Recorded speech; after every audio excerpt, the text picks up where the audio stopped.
The way I like to frame it is, when you were born, you are a phenomenon. You are unique. Your DNA has never occurred in the history of the universe, going back billions of years. It will never occur in the future. Your life experiences with your parents and everything that you experience in your early years going on up is unique. It's yours. You're one of a kind. That is your source of power. To waste that is just the worst thing you can do in your life. And what the power is finding that uniqueness. What makes you you, and how you can mine that, and how you can go deep into it and use that to create a career path. If you could live forever, would you? The way I look at it is the knowledge that I'm going to die that creates the focus that I bring to being alive. The urgency of accomplishment. The need to express love now, not later. If we live forever, why ever even get out of bed in the morning? Because you always have tomorrow. That's not the kind of life I want to lead. But why, don't you fear not being around? I fear living a life where I could have accomplished something and didn't. That's what I fear. One piece of advice that I can give to you to find your purpose is to spend time with yourself. Spend time away from distractions, away from people who distract you, who take your time away from you. Now, when you talk about taking time away from you, I'm talking about taking time away from the things that you may enjoy. You may used to write, you don't do it anymore. You may used to sing, you don't do it anymore. You may used to read books and you don't do it anymore. You may, whatever your hobby is, you know, try to get that back into your life. That's one part of your purpose, because you have this gift that you're not exercising, that you used to exercise, and you decided not to do that. That's one way of getting back into the groove of who you are, what you're created to do. The second thing is, the more time you spend alone with yourself, the more time that you will be able to understand who you are. When I mean understand who you are, I'm talking about without any outside interference, without any friends, without any peer pressure of wanting to be like someone else. The more time you spend alone, you're going to figure out, okay, what your purpose is. And I say that because of this. God will talk to you. You start seeking in those moments of not having any outside distractions. Things become clear. Clarity sets in. And you're able to make decisions not based on what you saw that day or what you heard that day or what that person may have said to you. You're able to make decisions based on how you feel internally. First thing is identify with what you love.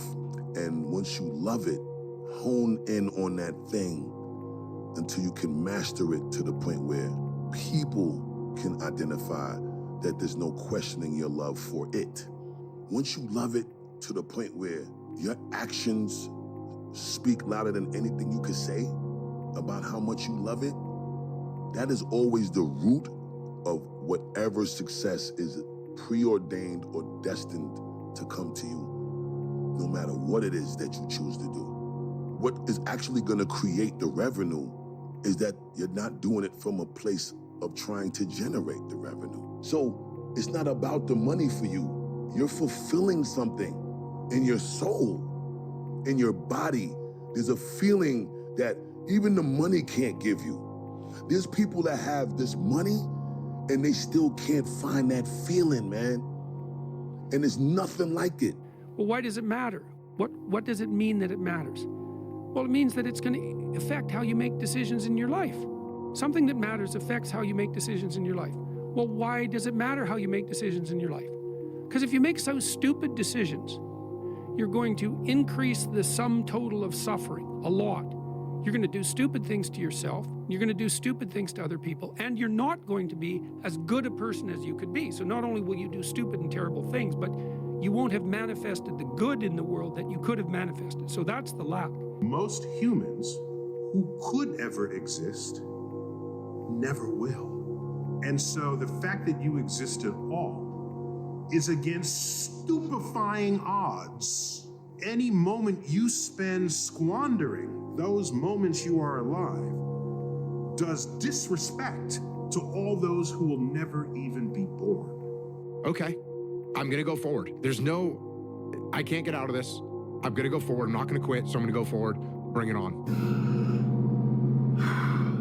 Like, slow down. Don't live in this state of dis-ease. Get out of that stress in your head and enjoy life because it's meant to be enjoyed. Being mindful and taking just random periods of the day to realize, like, to be present and just look around you where you are and how crazy this world is and how beautiful everything is really helps your perspective and overall, like, being in this world.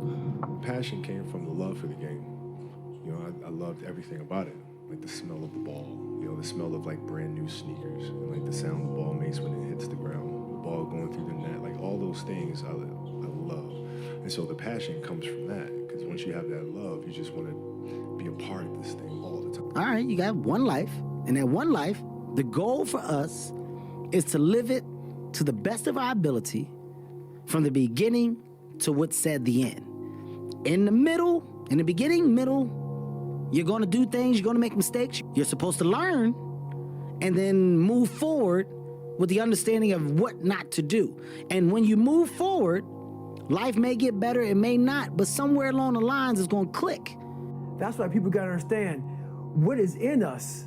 We have no idea until we start trying hard. And I mean really trying hard, where you're obsessed with, hey, this is my new norm. My new norm is that, wow, this isn't always fun. It's not always meant to be fun. And that's when you know you're trying hard. We're all writing a book.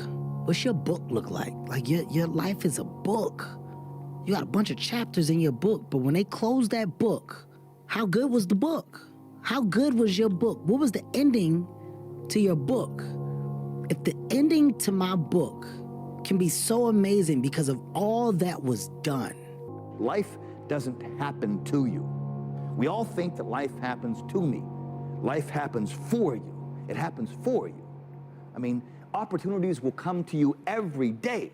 It's either for you can remain scared of the opportunities, or you can embrace them and take them. The only difference between me and you is I wanted it more. I wanted it more. I think weird equals rich and normal equals poor. And I don't mean that just financially. I mean in life. Yeah. What would the world be like without Steve Jobs?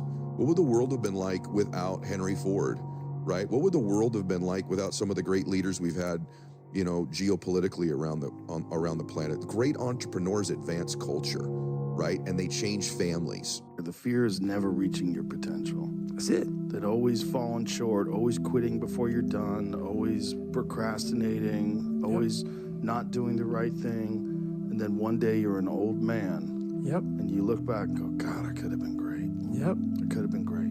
You always have to be the person who roots for you before everyone else does. And it's usually a single clap in the auditorium for a very long period of time. People struggle to do things alone. And the path of the exceptional person is one of an exception, which means that you are not with other people. And rather than fighting that or bemoaning it, see it as an indicator that you're on the right path. Because if everyone else were cheering you on, then it means you're not in the right place, because it means you're just like everyone else, and that's not where you want to be.